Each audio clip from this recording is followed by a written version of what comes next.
Muy buenos días.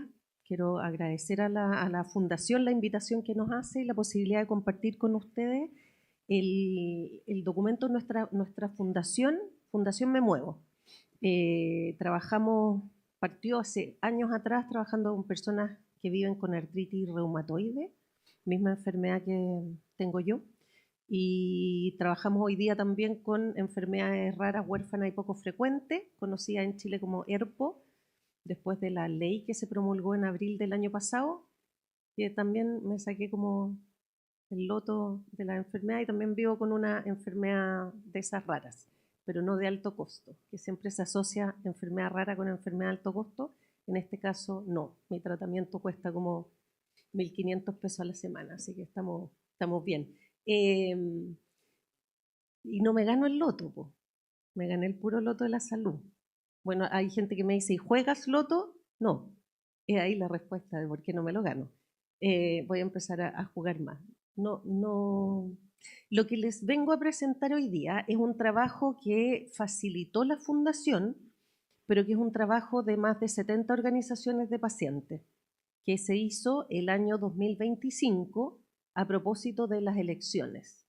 Como en campaña, empiezan las campañas y empieza la gente a proponer ideas, algunas curiosas, desde la candidatura, de las distintas candidaturas, y en parte, lo que va a aparecer en la presentación, una de las cosas por la que hicimos este trabajo es porque se le pregunta poco a la ciudadanía qué problemas ve en materia de salud.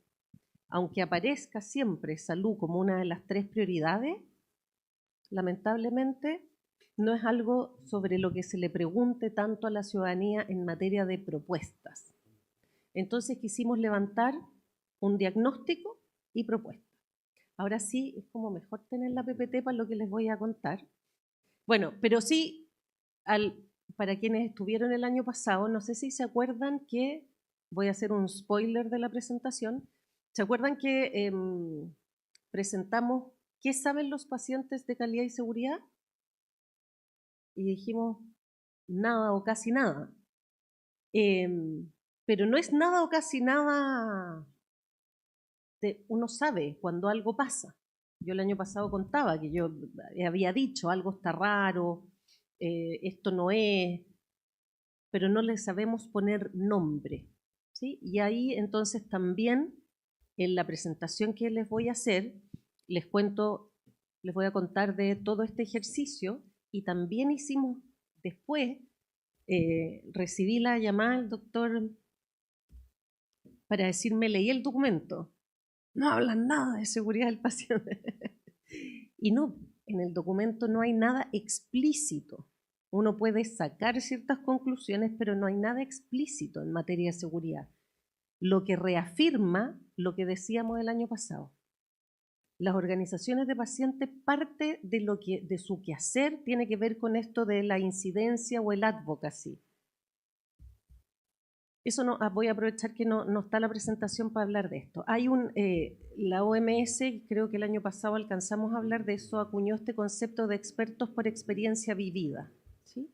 Que en el fondo hay un conocimiento y un saber que no tiene ni el gestor sabe del sistema lo que yo sé del sistema. No es que uno sepa más o menos, es que sabemos distinto, ¿sí? Yo no sé, por ejemplo, toda la normativa que regula, pero sé como experimento, estoy inventando palabras, pero es que me gusta el experienciar, porque tiene que ver con cómo uno vive, la vivencia de la salud. Si yo puedo contar cosas de cómo vivo la salud que un gestor no sabe. Y ahí el año pasado se los conté, pero por si no habían estado algo. Yo en algún minuto yo fui directora de un CESFAM y una vez llegaron, después me enfermo y decidí, me cambié de vereda, ¿no? Y una vez llegó una persona a decirme que quiero saber por qué no se entregan los medicamentos, no me acuerdo de qué exacto era, pero cardiovascular los martes y jueves. Yo digo, ¿cómo que no se entregan? No hay ninguna distinción de día, usted puede venir cualquier día a buscar cualquier medicamento. No, los martes y jueves no se entrega. Digo, esto es bien curioso. Yo era la directora. y vamos a la farmacia y empiezo a indagar y efectivamente las personas que estaban en la farmacia habían decidido, porque era más fácil, todavía estábamos, y que sé que todavía muchos están en el corta los blisters para poder entregar lo que corresponde a cada uno, entonces era mucho más eficiente cortar de solo algunos blisters y no tener toda la gama abierta. Entonces habían decidido solo entregar cardiovascular lunes, miércoles y viernes. Y otras, entonces, ¿eso estaba en algún protocolo? No. ¿Estaba en las pautas, en la guía, en la norma, en la bajada? No, no estaba en ninguna parte. Eso lo sabía la gente que va a buscar. Así como mucha gente que va a buscar dice, no, no vengas, siempre es mejor venir los primeros días o los últimos, porque ahí o anda después de las 12. Eso no está en ninguna parte, no está regulado, es la experiencia. Bueno, eso pasa con el sistema y pasa con las enfermedades. ¿Sí? Mi reumatólogo sabe de reumatología lo que yo no tengo idea, pero uno sabe la vivencia de la enfermedad. Entonces la OMS ha acuñado, partió muy fuerte en los temas de salud mental, este concepto de experto por experiencia vivida, que tiene una bajada que es muy bella, que es una suerte como de un meta involucramiento, porque no es solo yo no doy cuenta solo de mi enfermedad, yo quiero decir que a mí me pasa y yo en el hospital, sino que es para decir, mostrar un proceso más amplio. Por eso una metamirada. ¿Sí? Y eso es lo que hacen hoy día las organizaciones de pacientes. Entonces, mi interpretación de por qué el tema de calidad y seguridad no es tema aún, es porque estamos en un nivel mucho más básico de pelear accesos. Cuando no te entregan la cantidad de sondas que necesitas para tu hijo hospitalizado de hospitalización domiciliaria, la pelea está en algo mucho más básico. Cuando la ley Ricardo Soto está suspendida, la pelea es más básica. ¿Sí? Cuando todavía seguimos teniendo una ley como la Ricarte, que es dispar, y que hay regiones como Arica, Parinacota, que en artritis reumatoide tienen un paciente ingresado, versus región de la Araucanía, donde la proporción de gente que ingresa a la ley es por 30, uno dice aquí todavía estamos dando como unas peleas, comillas, más básicas, ¿no? Y tenemos que avanzar, no puede quedar fuera la mirada sobre esto. Entonces ahora sí les voy a presentar, fue las propuestas que se hicieron. Entonces, ¿qué vamos a revisar? Ya les he contado un poco de para qué y por qué lo hicimos, cómo lo hicimos, que ahí tomamos un modelo, la ignorancia también tiene rojo, y eso a veces es bueno, ¿no? Entonces nos apropiamos, tomamos un modelo, hicimos un cuestionario que todavía nadie ha usado de esa manera, lo tomamos para hacer esto. ¿Qué fue lo que encontramos y qué tiene que ver entonces con calidad y seguridad del paciente? Entonces, el contexto, por cierto, es esto de año electoral, todos empiezan a hablar, es el año donde se habla de listas de espera, más, si uno sacara así como lo que aparece en la prensa, es el año en que más se habla, las candidaturas empiezan a presentar sus programas y lo que nosotros veíamos es que se hablaba mucho, pero no estábamos en ninguna parte en la mesa. Entonces decidimos hacer este proceso participativo donde se sumaron más de 60 organizaciones, más de 70 fueron al final, y lo que queríamos era sistematizar la experiencia, pero en algún lenguaje que nos permitiera dialogar con tomadores de decisiones. Entonces decíamos que sea un lenguaje ciudadano, pero no tan ciudadano que no nos entiendan, sino que algo que les haga sentido. Y ahí bien en alta intentamos hablar con todas las candidaturas, no pudimos hablar con todas, pero hablamos con bastantes. Y lo que queríamos era también posicionar a las organizaciones como fuente de propuestas, de conocimiento, propuestas, y no solo de conocimiento asociado a demandas, exigencias. Entonces, En este proceso hubo 11 regiones representadas y hay una metodología que hemos ido levantando como fundación, que es todo proceso tiene que tener una fase de aprendizaje, que esto no es distinto a lo que dice la participación. O sea, la participación social en rigor, la participación ciudadana debiese tener siempre un componente donde se genera un intercambio que permite un aprendizaje, que permite que las personas se expresen, pero al mismo tiempo con aquello poder hacer incidencia.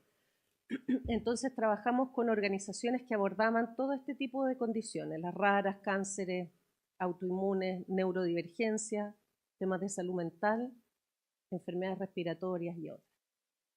Entonces, esta aquí es donde yo les digo que la ignorancia es atrevida, pero resultó bastante interesante lo que hicimos. Tomamos las funciones, el marco de las funciones esenciales de salud pública, sí, que tiene estas 11 funciones distribuidas en estas 4 áreas, ¿no? De evaluación, de desarrollo de políticas, de cómo se asignan los recursos y los temas de acceso.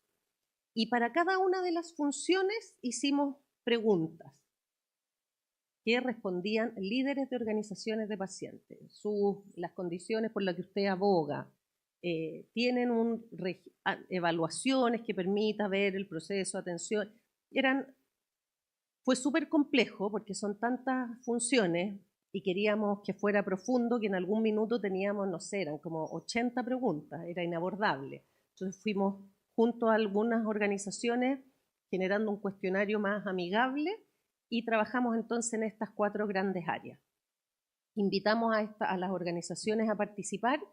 Los procesos que hacemos en general buscan que las personas puedan participar de distintas formas. Hay organizaciones que tienen que ver con cuidados y que participar de 3 horas de reunión es imposible. Entonces participan en etapas, por ejemplo, finales de validación del documento, otros trabajando el cuestionario. O sea, hubo distintos niveles de involucramiento de las 70 organizaciones. El cuestionario que les comenté, donde recopilamos estas percepciones, la experiencia, ahí, y a propósito de la exposición de ayer de Félix, hoy día la IA permite levantar cuestionarios de preguntas abiertas y poder hacer síntesis de información mucho más rápida de lo que hacíamos antes. Antes eso significaba que alguien tenía que leer todo, primero establecer las categorías, después, o sea, acá le pedimos ayuda y trabajamos con la IA. Hicimos después de eso, de ese análisis por categoría, acompañados de IA, nos juntamos en un par de reuniones largas, por eso les decía de estas 3 horas, donde revisamos el análisis que en algunos casos proponía la IA o análisis que habíamos ido haciendo, y desde ahí se levantaron las propuestas. Y todo eso fue articulado. Entonces, ¿qué dice el informe?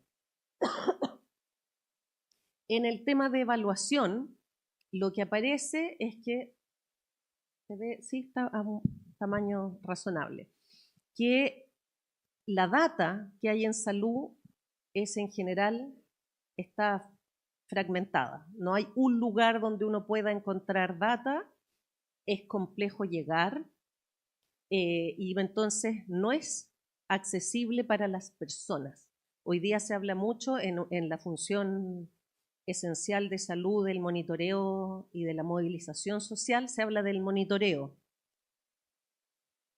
¿De verdad tenemos hoy día un sistema que permite que la ciudadanía monitoree algo? O sea, si uno se mete incluso a la data de la Ricarte, que es una de las políticas más amigables en cuanto a información hacia la ciudadanía, porque quedó así establecido en la ley y es súper complejo de entender y de seguir.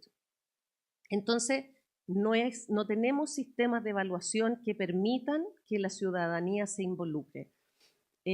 No tenemos sistemas integrados de información que permitan trazabilidad. Aquí algo que tiene que ver con el quehacer de ustedes. El ISP, por ejemplo, va levantando alertas, ¿no?, de productos. Entonces, y ahora tenemos redes sociales. Entonces aparece alerta de tal producto. Ya. El otro día compartimos un producto que es el metotrexato, que en artritis reumatoide se usa mucho y había una alerta a propósito de metotrexato. Lo compartimos en las redes. Organizaciones nos preguntaban, oye, pero ese laboratorio, ¿qué más? Pero ¿cómo sabemos? Había como gran ansiedad por entender qué significaba la alerta, a qué había que estar alerta, aparece el lote tanto y todavía entregamos medicamentos cortados, que quién sabe el lote. Entonces, ponemos la alerta en redes sociales, ¿para qué? ¿Para quién? ¿A qué va asociado? Estoy dándolo como ejemplo de esto de información que no es posible después de trazar, ¿no? Entonces genero angustia, pero no sé mirar bien el lote. Le decimos muchas veces a la gente que llene un pastillero y, y sacó todo y no.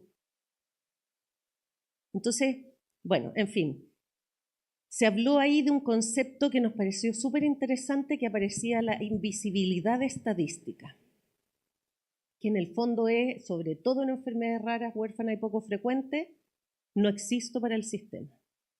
No aparezco nombrado en ninguna parte.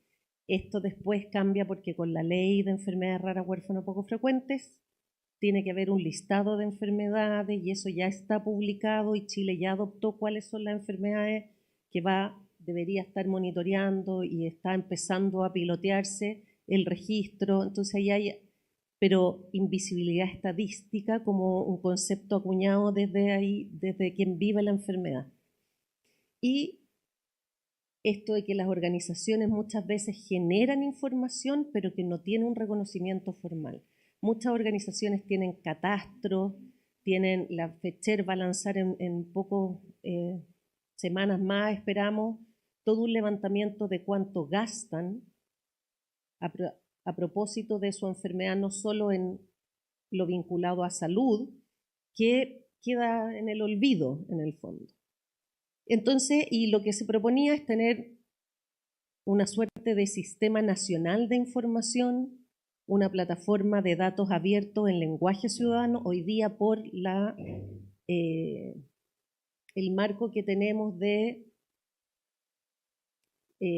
gobiernos abiertos, que Chile está dentro de la estrategia de gobierno abierto, tenemos una plataforma de data abierta, ¿sí? Pero es una plataforma, yo intenté hacer algo ahí. Entonces fui y descargué un Excel con 1.408 millones más IVA de datos que tengo que trabajar de alguna manera. O sea, no es una plataforma pensada en la ciudadanía, ¿sí? Se propone ahí las salas de situación participativa. ¿Por qué las salas de situación participativa? Porque son espacios donde muchas veces la participación la hacemos como que vengan los expertos y después que vengan los pacientes o los usuarios. Y a los usuarios le preguntamos cosas en código usuario.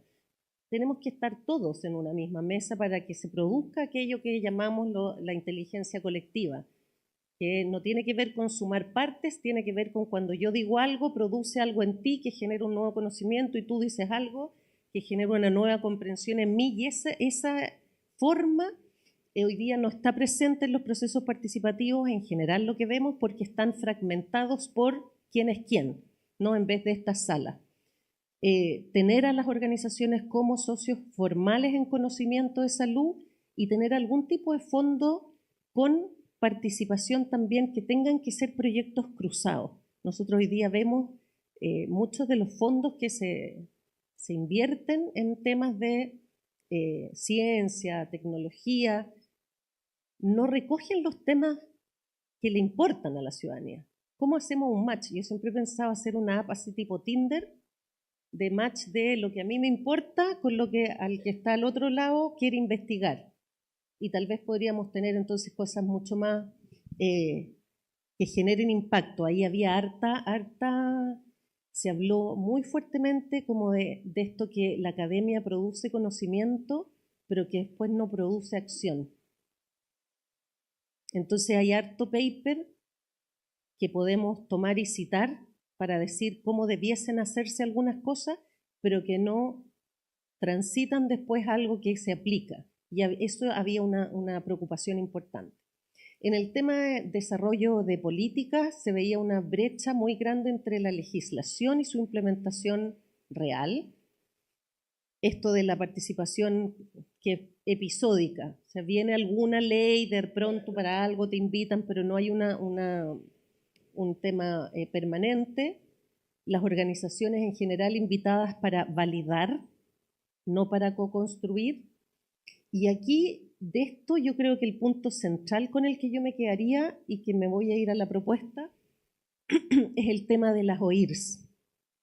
Y aquí era bien transversal la evaluación de que las OIRs no cumplen con el rol de un diálogo ciudadano permanente. Es más, ojalá poca gente se acerque a la OIRs. Esa es como la meta, que mientras menos, mejor, ¿sí? Entonces, y me cambio a la... Bueno, y esto, que aquí hay un reconocimiento, las organizaciones reconocemos que la fragmentación normativa por patología no favorece al sistema, pero hoy día es como que no hubiese de otra, porque como no hay espacios de construcción permanente, entonces estamos buscando que algún diputado te apoye para tener la ley de este pedacito de problema de salud. Por suerte eso ha estado empezando a cambiar y, por ejemplo, en materia de enfermedades raras, todas las organizaciones fueron detrás de una ley y no por patología, que hubiese sido terrible para el sistema, porque eso termina en que cualquier persona que tiene una patología GES, pero además tiene un cáncer, pero que además es raro, entonces uno tiene que andar entendiendo qué es el DAC, qué es la Ricarte, pero y cómo funciona el FOSFAR y cómo... Y esto, el otro día yo tenía una conversación con algunos tomadores de decisiones que no tiene que ver con que los pacientes no nos hagamos cargo y responsables, nosotros abogamos por eso. Es parte del trabajo que queremos, que las personas estemos más empoderadas de nuestra salud, pero de nuestra salud, no de la deuda administrativa que tiene el sistema. Y que ayer Félix la mostraba bien, no queremos personas a cargo de la bolsa bellota, queremos personas a cargo realmente de su salud. O sea, yo me tomo mis medicamentos, tomo la cantidad de agua que necesito, hago los ejercicios, hago las comidas que se necesitan, estoy empoderada de mi salud, no de andar con la bolsa bellota de un lado para otro por lo que el sistema no puede hablar. Los que se perdieron la charla ayer no están entendiendo la bolsa bellota, van a tener que verla. Entonces, la propuesta aquí más fuerte ciudadana, y esto, ojo, que yo se las quise traer porque muchas de estas no necesitan la misma discusión que había ayer a propósito de resistencia antimicrobiana de los que estaban y los que estaban en, se me olvidó el otro nombre, que era bonito, como PROA. Yo pensaba, es que me sonó tan a la proa y la popa, me acordé de eso. Entonces los PROA y los... ¿Se acuerdan que en la conversación ayer decían que por favor que no tenga que pasar por una resolución para que los equipos hablen? Porque ahí sí que ya nos fuimos a la vez, ¿no? En esto es lo mismo, tal vez hay muchas de estas cosas que se pueden ir implementando sin necesidad de crear una ley, y esto a lo mejor hay alguien a cargo por aquí de una OIRS y que dice, podríamos hacer algo que se encamine más. La propuesta es modernizar las OIRS hacia sistemas de experiencia que trabajen en torno a los PROMS, a las PREMS, que estén mapeando las rutas, identificando dónde están los nudos, con la ciudadanía, o sea, que sea un sistema de experiencia y no una OIRS que intenta alejar a la ciudadanía, ¿no? Para no tener ahí un tema.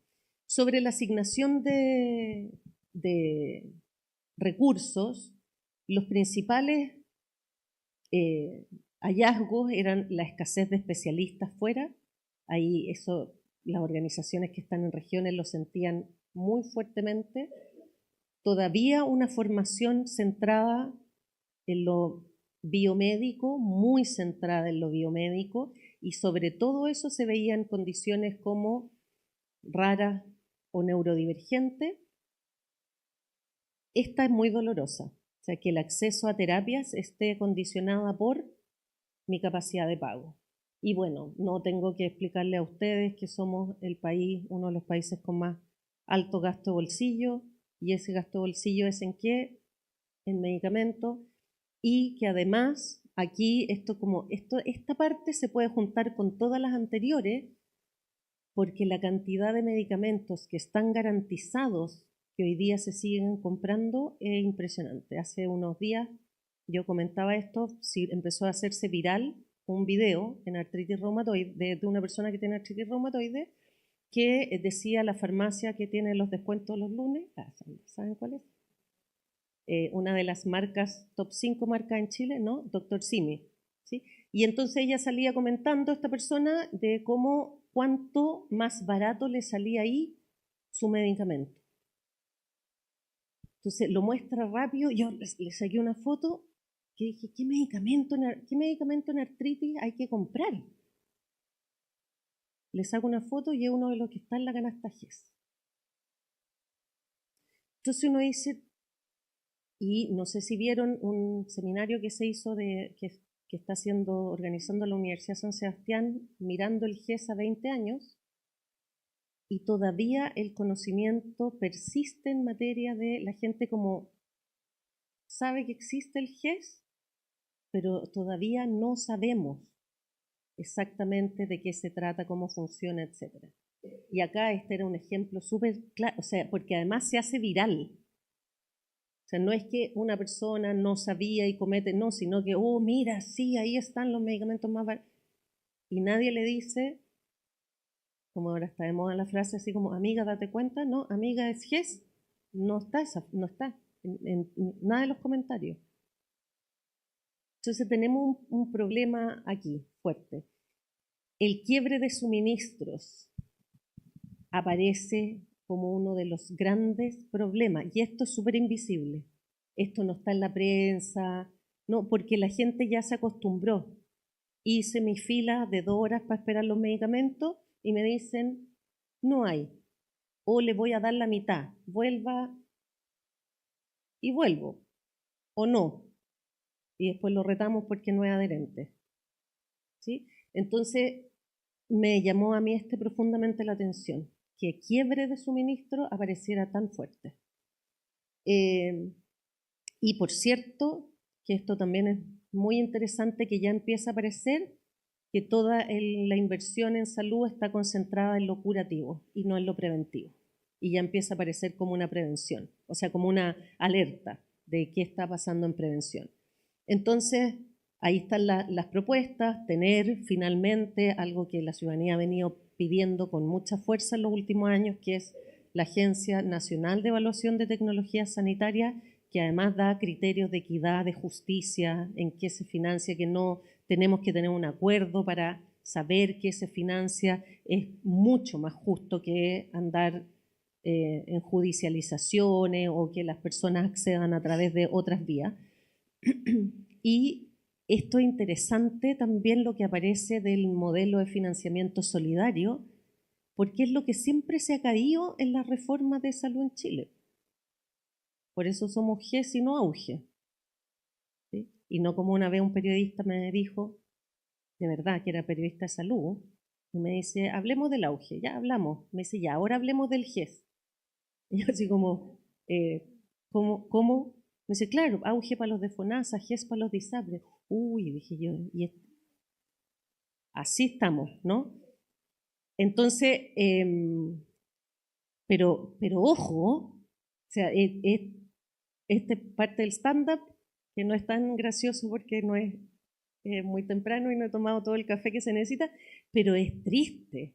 O sea, nos reímos, pero es como para decir, uy, tenemos. Entonces, si todavía no sabemos bien qué es GES y qué es AUGE, ¿cómo vamos a avanzar a estar preocupados de la seguridad? Ese es el tema que a mí me interpela en el fondo. Estamos en un nivel todavía tan básico. Ya, voy a empezar a apurarme porque estamos en la hora. En acceso. Yo no sé, no me dan ganas ni de leerlo, porque un sistema reactivo que se centra en el episodio, fragmentado, con barreras geográficas, económicas, culturales que profundizan las desigualdades, determinantes sociales que no se abordan de manera intersectorial, escasa coordinación entre ministerios, municipios y servicios de salud. Entonces, bueno, ¿cómo? ¿No? Y la propuesta, aquí había una propuesta que patuamente también ahí dijimos, bueno, siempre están los 100 primeros días de gobierno, ¿no? Y una de las propuestas era que quien fuera presidente tuviera que hacer firmar a varios ministros como un acuerdo en el trabajo de salud. Ya no ocurrió, ¿no? Pero eventualmente podría ocurrir. Pero es interesante que desde la perspectiva de la ciudadanía que son líderes de organizaciones de pacientes, ¿sí? Pero ya está instalado esto que salud no depende de salud. Y eso creo que al menos ahí uno pudiese decir hay un tremendo espacio ganado. Pero ahora, ¿qué hacemos con eso? ¿Sí?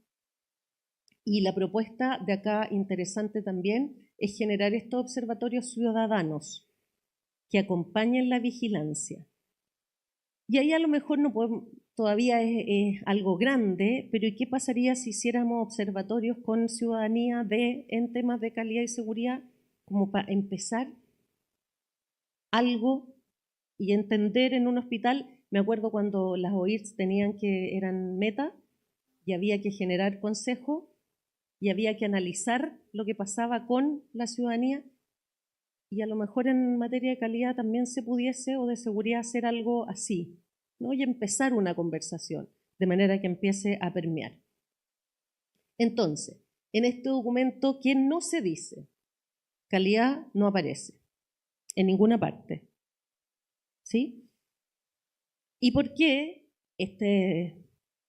Una muy modesta interpretación y muy abierta, que si alguien tiene distinta nos comparta. Creemos que el lenguaje de la seguridad no es parte de la experiencia cotidiana. Es un lenguaje que es un poco más complejo. Uno no habla en evento, notificación, no habla en esos términos. Entonces, pero sí se describe algunos determinantes que pudiesen poner en jaque la seguridad del paciente, como por ejemplo que la información clínica no está toda y depende en gran parte de la bolsa bellota. Entonces, ¿usted alérgico? No. Bueno, no sé, porque ahí en el examen aparecía algo bien importante, pero no lo traje, por ejemplo, ¿no? O se me quedó en la otra bolsa bellota, porque uno nunca tiene una, son varias. La discontinuidad entre niveles de atención aparecía, y ahí yo creo que el año pasado les conté que nosotros, esto fue hace varios años atrás, pero trabajando en el programa, Tomando Control de su Salud, una de las cosas que le enseñamos a las personas era hacer una sola ficha con todos los medicamentos que toma, y tenían que completar quién se lo había dado, para qué servía, en su lenguaje, porque lo acompañábamos así como, no sé por qué yo hago tanto pipí. Bueno, porque está tomando un diurético, pero no sabía que el diurético, no, es que toma un remedio para la presión. ¿Pero qué hace ese remedio? Entonces, es una tabla bien bonita, porque es muy persona de a pie. Así como, ¿y qué le hace este medicamento? ¿Qué hace? ¿Para qué lo toma? ¿Quién se lo dio?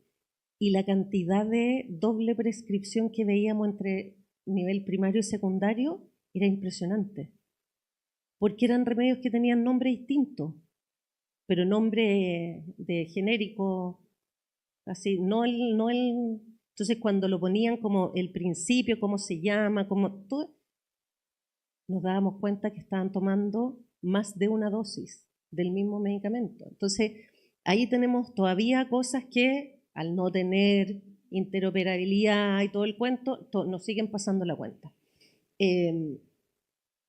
La invisibilidad que ya les mencionaba de las condiciones que no se miden y los quiebres en los suministros de los tratamientos, que eso nos parecía bien importante. Entonces, nosotros creemos que aquí hay una oportunidad.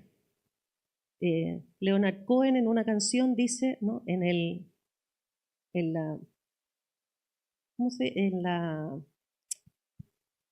Cuando algo se quiebra, en la, el café, no, en la grieta, en la grieta está la luz. Entonces vimos, esta es la grieta, ¿no? No hay, no se habla, pero ¿cuál es la luz que aquí pudiésemos hacer? Creemos que para las instituciones de salud es muy importante entender, y esto esto es como cuando uno va a misa y el cura reta a los que vinieron por los que no vinieron, ¿sí? Aquí están los encargados de calidad y seguridad. ¿Qué les voy a decir a ustedes? Que la importancia de que el sistema reconozca que la calidad y seguridad no es de ustedes, es de todos, ¿cierto? Aquí están los que cuidan un proceso, pero no es como, hubo un problema, entonces, ¿qué hiciste? No es como, no es solo en el acto clínico, además, es más amplio, que se necesita ampliar toda la trayectoria del cuidado. O sea, tener acceso oportuno, que no haya quiebre, también es un acto de seguridad. Incorporar la voz ciudadana también como evidencia, no solo como insumo consultivo. Entonces, y para nosotros, ¿qué oportunidades vemos? Que es empezar a hablar más. En el mundo hay muchas organizaciones que desde la ciudadanía hablan de esto, y acá todavía nos falta convertirlo en parte de nuestra agenda de incidencia, nosotros sistemáticamente. Y eso es lo que se gana cuando trabajamos juntos. Y hoy día nos falta todavía trabajar juntos, porque nos ha pasado que a veces, muchas veces, tomadores de decisiones, sobre todo en el poder legislativo, escuchan más a la ciudadanía. Entonces hay cosas que a veces se necesitan que nosotros podemos llevar de manera mucho más, con más fuerza, por ejemplo, a los legisladores. Entonces, pero ahí, como no estamos trabajando juntos, nos faltan. Sin ir más lejos, esta semana estuvimos en reunión con senador, que va a ser el próximo senador que presida la Comisión de Salud, y pudiésemos estar hablando de temas, pero que como no estamos hablando, no los llevamos a la mesa de ese espacio de decisión. Entonces, puede ser parte también de la agenda de incidencia de las organizaciones de pacientes, y también, que era lo que les comentaba, eventualmente pudiésemos, más que exigir, pero incidir para que sea un criterio que también la ciudadanía dice algo. En todo el tema de evaluación de las acreditaciones, no hay nada que tenga que ver con ciudadanía, nada, pero ahí sí que no es un poquito consultivo, no, es menos cero, no sé si, cero, ¿sí? Entonces, nosotros creemos que, y aquí me robo unas palabras que ya se las robé hace rato al doctor Fábrega, él habla de la cuidadanía, que la ciudadanía tiene que, cómo se transforma en cuidadanía, que es una ciudadanía que cuida, que la salud no esté en manos solo de quien tiene un título que algo dice de salud, sino que seamos todos. Entonces, ¿cómo avanzar hacia ese modelo? Esa es una gran pregunta. Y reconocer que la experiencia vivida es una evidencia también legítima.